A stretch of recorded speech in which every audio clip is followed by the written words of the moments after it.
وراثت سے قبل چونکہ جاہلیت کا دور تھا، اور اس جاہلیت کے دور کے اندر کوئی قانون، کوئی ضابطہ، کوئی اخلاق، کوئی ترتیب زندگی گزارنے کی نہ تھی۔ لوگ جب کوئی فوت ہو جاتا تو اس کی وراثت کی تقسیم پر لڑ لڑ کر مرا کرتے تھے۔ تو پھر ایک زمانہ ایسا بیچ میں آیا کہ لوگوں نے سوچا کہ کیوں نہ ہم مل بیٹھ کر آپس میں وراثت کی تقسیم پر کوئی قانون بنائیں۔ چنانچہ قریش نے اپنے قانون بنائے، مشرکین مکہ نے اپنے قانون بنائے، عیسائیوں نے اپنے قانون بنائے، یہودیوں نے اپنے قوانین بنائے۔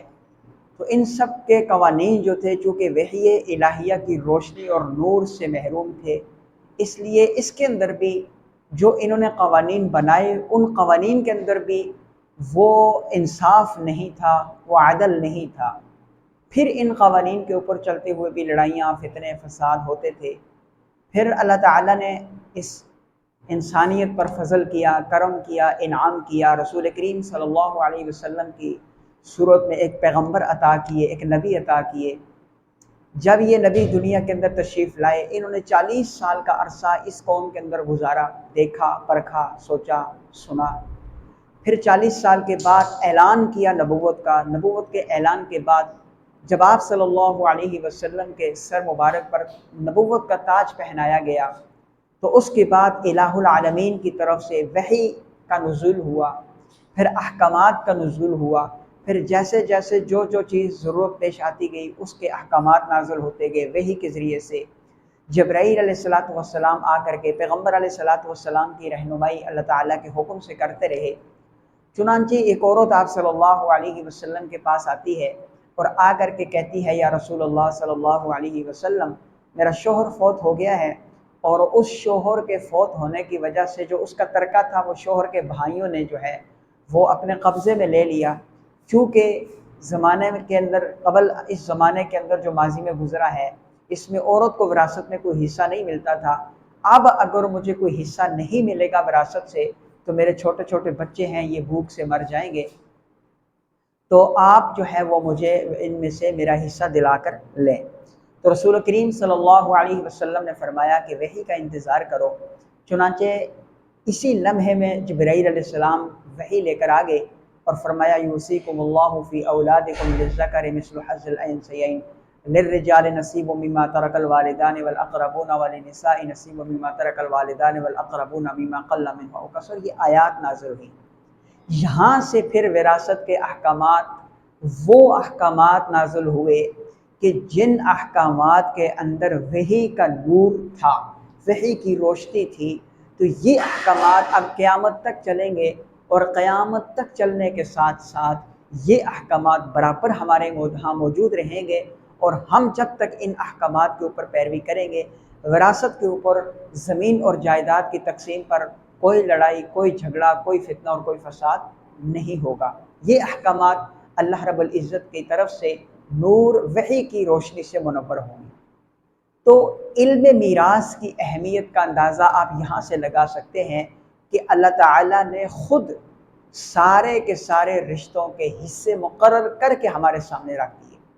یوصیکم اللہ فی اولادکم، یہ والی آیت پوری پڑھ لیں۔ للرجال نصیب مما ترک الوالدان، یہ والی آیت پوری پڑھ لیں۔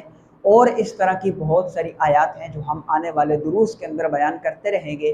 یہ آیات جب آپ پڑھیں گے تو آپ کو اس میراث کی جو احکامات ہیں ان کے اوپر روشنی ملتی رہے گی، اور آپ کو زبردست قسم کے اسباق ملتے رہیں گے۔ اور جب ہم اس میراث کے علم کو سیکھیں گے، سمجھیں گے، پرکھیں گے، غور کریں گے، تو انشاءاللہ العزیز دنیا کے کسی کونے میں زمین، جائیداد، وراثت کی تقسیم پر کبھی جھگڑا نہیں ملے گا۔ یہ وراثت کیا ہے؟ کسی بھی علم کو جاننے سے پہلے اس کے بارے میں اس کا تعارف جاننا ضروری ہے۔ تو علم میراث کا تعارف کیا ہے، ہم آپ کے سامنے اس کتاب کی روشنی میں رکھتے ہیں۔ اور یہ کتاب علم میراث کے اندر ایک مختصر رسالہ ہے، اور یہ کتاب لکھی گئی ہے آسان نکاح مہم کی طرف سے، اور سب سے آسان، عام فہم اور بہترین کتاب ہے۔ اردو کے سادہ الفاظ کے ساتھ ایک عام اردو سمجھنے والے کے لیے بھی یہ کتاب بڑی مفید کتاب ہے۔ اور جو کتابیں ہمارے ہاں مارکیٹ کے اندر موجود ہیں، مکتبوں میں موجود ہیں، مدارس میں پڑھائی جاتی ہیں، وہ عام آدمی ان کو سمجھنے سے تھوڑا سا قاصر ہے، اس لیے کہ اس کے اندر عربی عبارات زیادہ ہیں۔ ہم نے اس کتاب کے اندر الحمدللہ عربی کو بہت کم رکھا ہے، اردو کو زیادہ فوقیت دی ہے، تاکہ ہمارے اس معاشرے کے اندر سمجھنے والے، اردو جاننے والے لوگ اس کتاب کو پڑھیں گے تو وراثت کے مسائل کو آسانی کے ساتھ سمجھ پائیں گے۔ تو سب سے پہلے ہم آپ کے سامنے اس کتاب کی روشنی میں رکھتے ہیں کہ علم میراث کی تعریف کیا ہے۔ تو علم میراث وہ علم ہے جس کے ذریعے سے میت کا چھوڑا ہوا مال اس کے شرعی ورثاء میں شریعت کے مطابق تقسیم کرنے کا طریقہ معلوم ہو جائے۔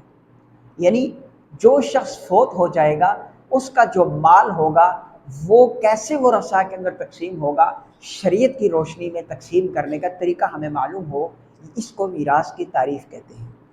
علم میراث کے نام جو ہیں وہ علم الفرائض بھی ہیں، علم المواریث بھی کہا جاتا ہے اور علم میراث بھی کہا جاتا ہے۔ یہ تین نام عموماً زیر گردش رہتے ہیں۔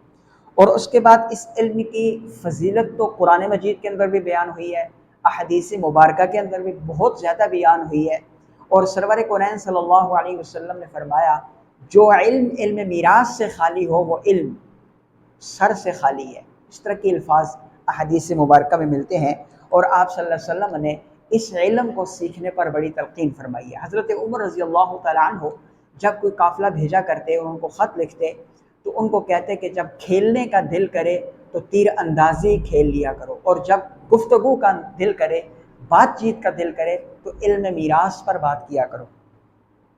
اس علم کا موضوع کیا ہے؟ نمبر 1 میت کا چھوڑا ہوا مال، نمبر 2 اس کے ورثاء، یعنی ان دو چیزوں پر بات ہوگی، میت کے چھوڑا ہوا مال اس پر بات ہوگی اور اس کے ورثاء، میت کے ورثاء، ان دو چیزوں پر بات ہوگی۔ غرض و غایت کیا ہے؟ علم میراث کو سیکھنے کی غرض یہ ہے کہ ہر وارث کو اس کا صحیح حق ملے اور مال کی تقسیم کے اندر غلطی نہ ہو، یہ ہے علم میراث کی غرض۔ اور اس کے بعد اسباب کیا ہیں؟ کوئی کسی کا وارث کیوں بنتا ہے؟ اس کے 3 سبب ہیں، ایک نسب، دوسرا نکاح اور تیسرا ولا۔ یہ تیسرا جو ہے یہ فی الحال موجود نہیں ہے۔ اور موانع کیا ہے؟ یعنی علم میراث میں میراث کس کو نہیں ملے گی، وہ شرعی وارث ہوگا لیکن اس کو میراث نہیں ملے گی، وہ کون ہے؟ نمبر 1 قتل، یہ سبب ہے کہ وارث کو وراثت میں حصہ نہیں ملے گا۔ نمبر 2 غلام کو آقا کی وراثت سے حصہ نہیں ملے گا۔ اور دین کا اختلاف، اب دین کے اختلاف یعنی ایک شخص مسلمان ہے تو اس کی وراثت کافر کو نہیں ملے گی اگر اس کا شرعی وارث ہے۔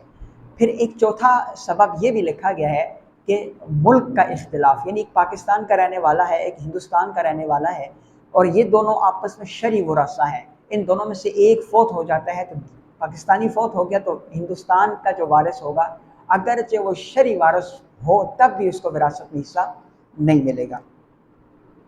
اور شرائط جو ہے وہ 3 ہیں، 3 شرائط ہوں گی تو میراث لاگو ہوگی، میراث جاری ہوگی۔ نمبر 1 موت، یعنی جب کوئی شخص فوت ہوگا تب اس کی وراثت تقسیم ہوگی، زندگی کے اندر وہ اس کا مالک ہے۔ نمبر 2 حیات، جب وارث جو ہیں وہ زندہ ہوں گے تو ان کو وراثت میں حصہ ملے گا، اگر کوئی مرنے والا مر گیا، اس کے وارث زندہ نہیں ہے، فوت ہو گیا ہے کوئی وارث، تو اس کو حصہ نہیں ملے گا۔ اور نمبر 3 نسب، خونی رشتہ ہوگا، شرعی وارث بنے گا تب اس کو حصہ ملے گا۔ اب اس تعارف کے بعد ہم اگلی ویڈیو کے اندر انشاءاللہ آپ کو رشتہ داروں کا تعارف کرائیں گے، اور رشتہ داروں کے تعارف کے بعد انشاءاللہ ہم وراثت تقسیم کی طرف جائیں گے۔ تب تک آپ ہمارے اس یوٹیوب چینل کو ضرور سبسکرائب کریں، لائک کریں اور دوست احباب میں شیئر کریں۔